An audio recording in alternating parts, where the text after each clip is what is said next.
Hi hello నమస్తే, this is again welcome to my channel JSN film factory. మనం ముందు చెప్పుకునే విధంగానే అయితే ఇంటర్వ్యూస్ చేస్తున్నాం కదా పోలీస్ అభ్యర్థులవి.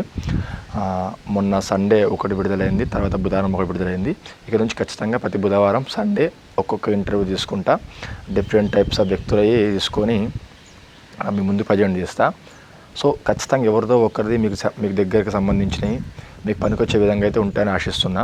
మొన్న పెట్టిన వీడియోకు అలాగే సండే పెట్టిన వీడియోకు మంచి రెస్పాన్స్ వచ్చింది, థ్యాంక్ యూ. ఇంకో విషయం ఏంటంటే ముఖ్యంగా వీడియో చేయడానికి కారణం ఏంటంటే అందులో చాలా కామెంట్స్ వచ్చినాయి. అంటే అన్ని దగ్గర ఉన్న కామెంట్స్ ఏంటంటే ఫస్ట్ ఒకటి కామెంట్ ఏమొచ్చిందంటే బెస్ట్ ఇన్స్టిట్యూట్ ఎక్కడ ఉంది బ్రదర్ చెప్పవా అని ఒక అన్న అయితే కామెంట్ చేసిండు, అదొకటి. ఇంకోటి ఏంటంటే ఇంటర్లో ఎంత పర్సెంట్ ఉండాలి, ఎంత పర్సెంట్ ఉంటే కానిస్టేబుల్ జాబ్కి అప్లై చేసుకోవచ్చు అని ఇంకో క్వశ్చన్ రేజ్ చేశారు. ఇంకో క్వశ్చన్ ఏంటంటే ట్రైనింగ్లో వెళ్ళారు కదా, ట్రైనింగ్లో హాలిడేస్ అనేవి ఏ విధంగా ఉంటాయి, ఆ తర్వాత ఎప్పుడెప్పుడు ఇస్తారు హాలిడేస్ అని చెప్పి ఇంకొక బ్రదర్ క్వశ్చన్ చేసిండు. అది ఇంకా తర్వాత వచ్చేసి ఆ యూనిఫామ్స్ క్లాత్స్ వాళ్ళు ఇస్తారా లేక మనం తీసుకోవాలా, వాళ్ళ క్లాత్స్ వాళ్ళు ఇస్తే మనకు కుట్టిస్తారా అనేది అడగడం జరిగింది. సో రెండు వచ్చేసి జాబ్కి సంబంధించిన క్వశ్చన్స్, రెండు వచ్చేసి ట్రైనింగ్ సంబంధించిన క్వశ్చన్స్. ఇది మొత్తం క్లారిటీగా పూర్తిగా చెప్పదలుచుకుందాం. ఆల్రెడీ తెలిసిన వాళ్ళు ఉంటే వీడియో స్కిప్ చేసేయండి, తెలియని వారు ఉంటే చూడండి, వేరే వాళ్ళకి షేర్ చేయండి. ఓకే, ఫస్ట్ పాయింట్ వచ్చేసి పర్సెంటేజ్. కేవలం వాళ్ళు ఏమడుగుతారంటే పోలీస్ జాబ్ అప్లై చేసుకోవడానికి అర్హత ఇంటర్ ఉంది కాబట్టి ఇంటర్ ఉంటే సరిపోతుంది, పర్సెంటేజ్తో అవసరం లేదు. ఓకేనా, ఇది క్లారిఫై. ఎక్కువ మార్కులు వచ్చినా పర్లేదు, అసలు మార్కులు రాకపోయినా పర్లేదు, పాస్ అయినావా లేదా, అది దానికి సంబంధించింది. అది నా బెస్ట్ ఇన్స్టిట్యూట్ పేరు చెప్పవా, బెస్ట్ కోచింగ్ సెంటర్ చెప్పవా అని అడిగితే నేను ఇప్పుడు ఏ కోచింగ్ సెంటర్ పేరు చెప్పినా దాన్ని ప్రమోట్ చేసినట్టు అవుతుంది. ఒకవేళ మీరు అక్కడికి వెళ్ళిన తర్వాత అది బాగాలేకపోతే దాన్ని నేను బాధ్యత అవుతాను. సో బెస్ట్ అంటే ఏది ఉండదు, మ్యాక్సిమం అందరూ ఫ్యాకల్టీస్ అందరూ సేమ్ చెప్పని ట్రై చేస్తారు. కాకపోతే కొన్ని కోచింగ్ సెంటర్లు వాళ్ళ ఫ్యాకల్టీని బట్టి వారి ప్రమోషన్స్ బట్టి మాకు హైగా అనిపిస్తుంది, అక్కడ పోతే మాత్రం సున్నా ఉంటుంది.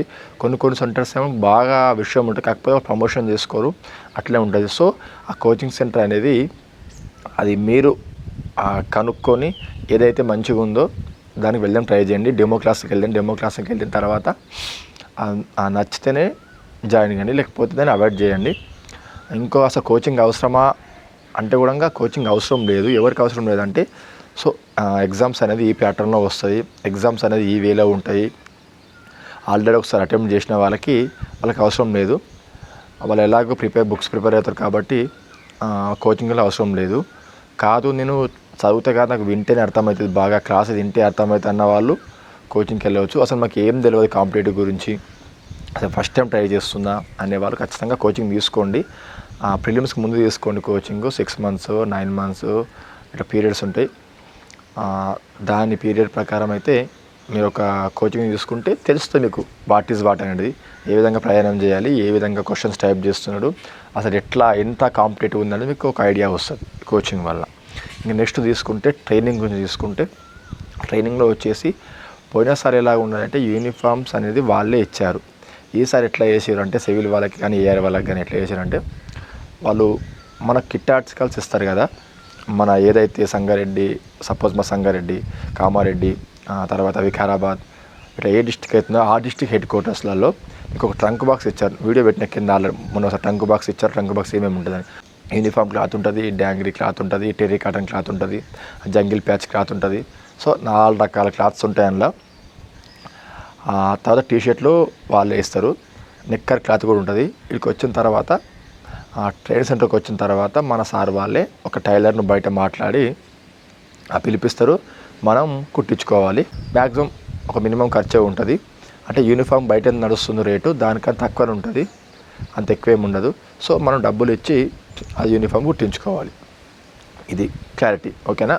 ఇంకా హాలిడేస్ గురించి తీసుకుంటే హాలిడేస్ అనేవి ఎట్లుంటాయంటే సపోజ్ ఇప్పుడు 9 months ట్రైనింగ్ అది 9 months ట్రైనింగ్లో డివైడ్ చేస్తారు 4.5 months అని.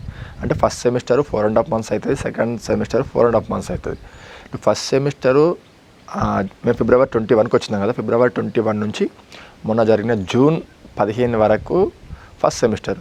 సో ఫస్ట్ సెమిస్టర్కి తగ్గట్లు నీకు ఎన్ని హాలిడేస్ ఉంటాయి, ఎన్ని సండేస్ ఉంటాయి, అనేది క్లారిటీగా వాళ్ళే ఒక పీడిఎఫ్లా పొందుపరిచి చేస్తారు. ఓకేనా, మనం చూసుకోవచ్చు ఇన్ని సండేస్ ఉన్నాయి, ఇన్ని హాలిడేస్ ఉన్నాయి అనేది. ఇది హాలిడే. ఇంకా అవుటింగ్ అంటే సపోజ్ ఈరోజు సండే వచ్చింది, సండే వస్తే మనం మొత్తం హాలిడే ఏం వర్క్ ఉండదు, మనకు రెస్ట్ చేసుకోవచ్చు, అది హాలిడే. అవుటింగ్ అంటే ప్రిమిసెస్ దాటి, ట్రైనింగ్ సెంటర్ దాటి బయటికి మన సామాన్లు కొనుక్కోనికి, మన సరుకులు కొనుక్కోనికి బయటికి పంపిస్తే అది అవుటింగ్ అనేది ఇండివిజువల్గా ట్రైనింగ్ అయితే ఉండదు. ఇస్తే ఆల్ ఓవర్ ట్రైనింగ్ సెంటర్ ఎన్ని అయితే ఉన్నాయో అందరికీ ఒకేసారి ఇస్తారు, ఒకేసారి వెళ్తారు, తెచ్చుకుంటారు. ఇది అవుటింగ్ అంటే ఇండివిజువల్గా ఉండదు. సపోజ్ నల్గొండకి ఇచ్చి, సంగారెడ్డికి ఇవ్వకుండా, మేడ్చల్కి ఇచ్చి, అంబర్పేటకి ఒక ఇట్లా ఉండదు. ఇస్తే అందరికి ఇస్తారు, ఇవ్వకపోతే ఎవరికి ఇవ్వరు. ఇది అవుటింగ్. ఇప్పుడు సపోజు నిన్న ఇది మొహరం అయిపోయింది, మొహరం కూడా హాలిడే. అంటే గవర్నమెంట్ హాలిడేస్ అన్ని హాలిడేసే, సండే హాలిడేస్ అన్ని హాలిడేసే, ఇట్లా ఉంటుంది షెడ్యూల్లో మాత్రము. సపోజ్ ఇది మొహరం హాలిడే ఇచ్చారు, అది హాలిడే. ఆ హాలిడే ఎట్లా అంటే వాళ్ళు ఒకవేళ హాలిడేను ఇంటికి పంపిద్దాము అనుకుంటే నీకు వారం ముందు ఒక ఫ్యాక్స్ వస్తుంది, ఒక రేడియో మెసేజ్ వస్తుంది. సో 17 తారీఖు మొహరం అంటే 16 తారీఖు రోజు ఈవినింగ్ ఈ టైం 4 o'clock వెళ్ళి 19 తారీఖు రోజు మా సాయంత్రం రోల్ కాల్ కల్లా రావాలి అని చెప్పి అందులో క్లియర్గా ఉంటుంది. సో దాన్ని బట్టే బేస్ చేసుకొని పంపిస్తారు. ఇప్పుడు మాకు మొన్న ఎట్లా ఇచ్చిన హాలిడేస్ అంటే జూన్ 15 రోజు సాయంత్రం ఎగ్జామ్ అయిపోయిన తర్వాత సాయంత్రం 4 గంటలకు వెళ్ళి తిరిగి మళ్ళీ 23 తారీఖు రోజు అంటే 23rd రోజు అయితే ఇక్కడ రిపోర్ట్ చేయాలని ఉంది. క్లారిటీగా ఫ్యాక్స్ రూపంలో వస్తుంది. ఇది వీళ్ళు తయారు చేయరు, వాళ్ళు తయారు చేయరు, డైరెక్ట్ అడిషనల్ డీజీమెంట్ నుంచి అయితే వస్తుంది. హాలిడేస్ అనేది సంబంధించినవి అవుటింగ్ కానీ హాలిడేస్ కానీ ప్రతిదీ అక్కడి నుంచే వస్తుంది, సెంట్రలైజ్ ఉంటుంది అన్నమాట. సో ఎవరి చేతిలో ఏముండదు, అక్కడ నుంచి వస్తేనే దాన్ని బట్టి వీళ్ళు హాలిడేస్ డిసైడ్ చేస్తారు. ఈ విధంగా ఉంటాయి. ఇంకా చాలా కామెంట్స్ ఉన్నాయి. తర్వాత వాటికి సంబంధించి వీడియో చేస్తే వీడియో లెంత్ ఎక్కువ అవుతుంది, తక్కువ చేస్తున్న వీడియోస్ అనేది. ఇంకా నెక్స్ట్ ఇంటర్వ్యూస్ ఉన్నాయి, సండే ఇంటర్వ్యూస్ చూడండి ఖచ్చితంగా, షేర్ చేయండి మినిమం అని. కనీసం ఆ ఇంటర్వ్యూస్ కన్నా ఒక 100 likes ఎక్స్పెక్ట్ చేస్తున్నా. ఆ లైక్స్ కొట్టడం వల్ల కొంచెం బూస్ట్ అప్ ఉంటుంది, ఇంత కష్టపడి వీడియో చేసినందుకు లైక్స్ కొడితే బాగుంటుందని ఆశిస్తున్నా. ఇంకా ఎలాంటి టైప్స్ వీడియోస్ కావాలి, ఎలాంటి ఇన్ఫర్మేషన్ కావాలి కింద కామెంట్ బాక్స్లో కామెంట్ చేయండి, నేను దానికి చెప్పడానికి ట్రై చేస్తాను. Okay, thank you very much.